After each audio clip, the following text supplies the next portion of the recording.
2007년 4월 16일 미국 버지니아주의 버지니아 폴라테크닉 주립대학교에선 한 발의 총성이 울렸고 기숙사 방에 있던 에밀리 힐셔라는 여학생은 살해되었다.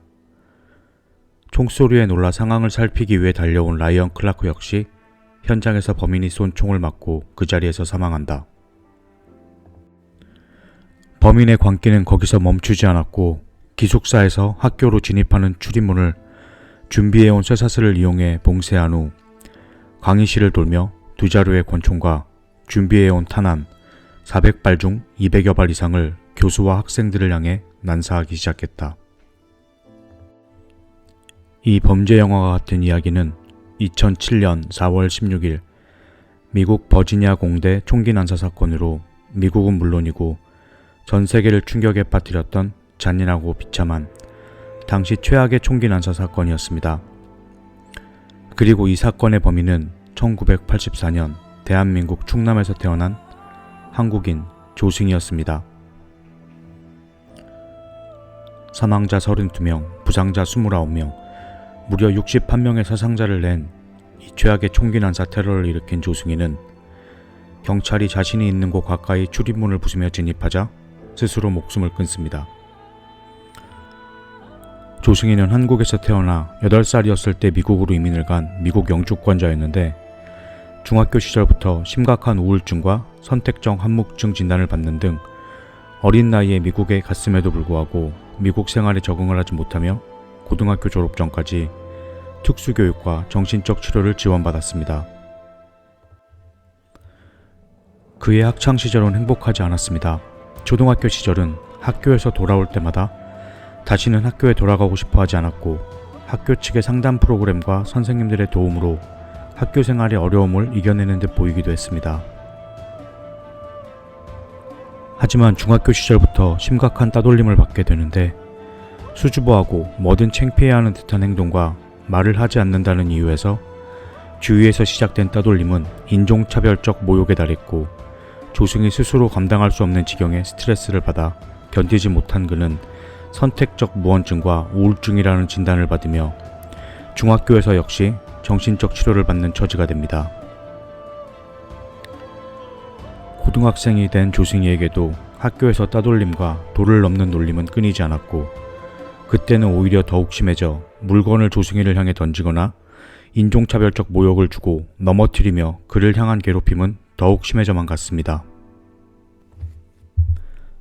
훗날 그를 기억하는 학생들의 증언은 항상 고개를 땅을 향해 숙이고 다녔고 그 누가 불러도 대답도 하지 않았으며 책을 읽지 않으면 낙제를 줄 수밖에 없다는 선생님의 말에만 겨우 반응하여 낮은 목소리로 웅얼거리듯 책을 읽는 순간만이 유일하게 그가 학교에서 입을 여는 순간이었다고 합니다.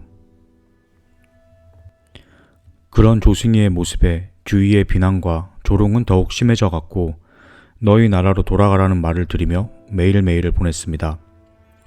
조승희의 가족들 역시 늘 걱정하고 있었지만 어떤 방법으로 그를 도와야 할지 몰랐고 특히 그의 어머니와 누나가 어떤 방법으로든 그를 돕고 싶어 하였으나 돌아오는 대답은 그저 오케이가 전부였다고 합니다.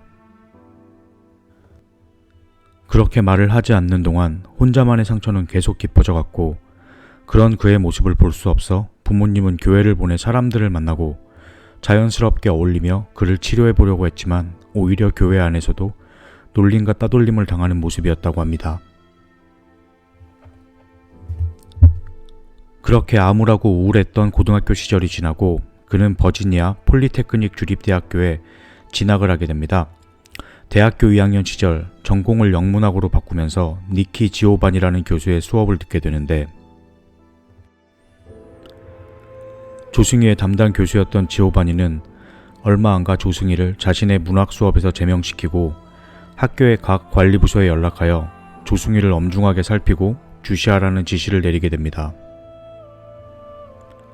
그 이유는 조승희는 출석 체크 표시에 물음표를 그리기도 하고 조승희가 제출하는 작문은 너무나도 위험하고 폭력적이고 증오로 가득 차 있었다고 합니다.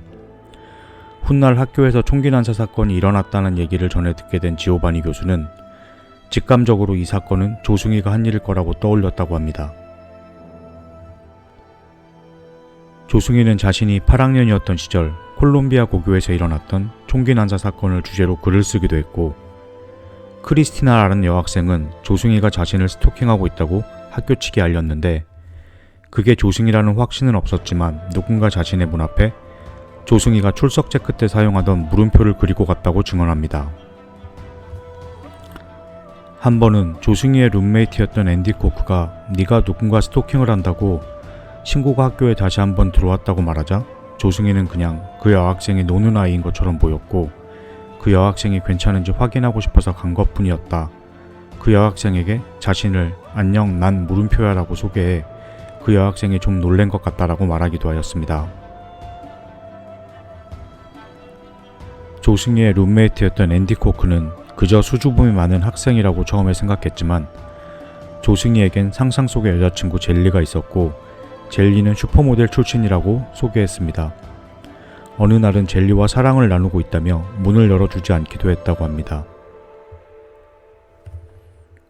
한 번은 룸메이트 앤디 코크와 친한 여학생의 문 앞에 로미오와 줄리엣에 나오는 대사를 써붙이고 가기도 했는데, 여학생은 그저 장난쯤으로 넘어가려 했으나 온라인이나 오프라인 어디에도 자기가 사는 곳이 어디인지 공개한 적이 없고, 조승희에 관한 소문을 듣고 자신이 사는 곳을 알아내기 위해 조승희가 무슨 행동을 했을까 하는 무서운 마음에 학교 경찰에 신고를 해 접근을 못하게 하는 일도 있었습니다. 사건이 일어나기 전 조승희는 자신의 룸메이트인 앤디 코크에게 자신이 자살을 할지 모르겠다는 문자를 보냈고, 앤디 코크의 신고로 학교에서 조승희를 정신담당관리기관으로 보냈는데, 그곳에서 조승희는 자신은 부인했지만 심한 우울증과 무감각증이 의심된다는 진단을 받게 됩니다. 그렇게 조승희는 버지니아주 정신건강센터에 수용되지만 판사로부터 외부 환자로서 성실하게 정신치료를 받겠다는 약속을 하고 하루 만에 그곳을 나오게 됩니다. 사건 당일 2007년 4월 16일 아침, 에밀리 힐셔와 라이언 클라크를 기숙사에서 총격을 가해 살해한 조승희는 우체국을 다녀옵니다. 2시간이 지난 후 학교로 돌아가 준비해온 쇠사슬로 출입문을 봉쇄한 뒤 교실로 향한 조승희는 교실 4군데를 돌며 교수를 포함 학생 32명에게 총을 난사해 살해합니다. 약 9분여간 그의 광기 어린 총성은 계속해서 울려 퍼졌고 200발 이상의 총알을 사용했고 32명의 희생자의 몸에선 100곳 이상의 총상이 남겨졌습니다.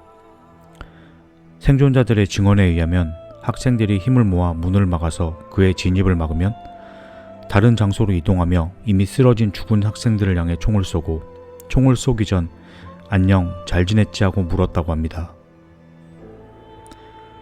범행 후 경찰이 문을 부수고 진입하자 현장에서 자신의 관자놀이에 총을 쏘고 자살을 택합니다. 조승희의 시신에서 붉은색 글씨로 써진 이스마일 X라는 글자가 발견됐는데, 첫 번째 총격 후 조승희가 우체국에 들린 이유가 MBC 방송국에 자신의 모습을 담은 일종의 선언문을 보내기 위해서였는데, 그때 우편을 보내며 사용한 이름도 이스마일 X라는 예명을 사용했습니다. 후에 공개된 그의 선언문 일부에는 오늘 자신이 벌이는 일이 미국 전역에서 앞으로 벌어질 총기 난사 사건의 선례가 될 것이다 라고 했으며 10분가량의 동영상 파일과 권총이나 도끼를 들고 증오와 분노에 찬 모습의 자신을 찍은 40여 장의 사진을 보냈습니다. 대중에 공개된 선언문의 원본은 30% 정도에 불과하며 MBC 사장은 검열을 해본 결과 이 선언문은 극도로 폭력적이고 증오뿐이기에 이것이 세상에 나오질 원치 않는다고 하였습니다. 사건이 끝난 후에도 조승희 얘기는 온라인상에서 무섭게 퍼져나가며 많은 음모론도 생겨나게 됩니다. 조승희 팔에 써있던 이스마일이 조력자라는 말과 공범이 분명히 있다거나 또 누군가는 그 사건을 바탕으로 게임을 제작하여 유포하기도 했습니다. 당시 범행에 사용된 총을 리뷰하는가 하면 실제로 모방범죄가 일어나기도 했고 모방범죄 예고를 하기도 했습니다. 누군가는 그를 영웅화하고 동정론자와 그의 추종 세력까지도 생겨나기도 했습니다. 이 사건을 리뷰하기 전 자료를 준비하며 그의 비참한 인생을 엿보며 저도 가슴이 아팠지만 하지만 이유가 무엇이든 그는 부정할 수 없는 무차별적인 살인자입니다. 사건은 미국 사회에서 그가 한국인이라는 사실에는 큰 의미를 부여하지 않았지만 이 사건은 얼마든지 인종적인 문제로 번질 수 있을 만큼 큰 사건이었습니다. 조승희의 상황을 모두 이해할 수는 없겠지만 결과적으로 어떤 이유에도 결코 일어나서는 안 되는 일을 그는 벌였고 용서받을 수도 되돌릴 수도 없는 그리고 너무나 많은 사람을 희생시킨 비극적인 일임은 분명합니다. 2022년인 현재에도 미국에서는 끊임없이 총기 사고가 일어나고 있습니다. 총에 대한 규제를 강화할 수는 있으나 현실적으로 총의 소지를 막는 것은 불가능하다고 합니다.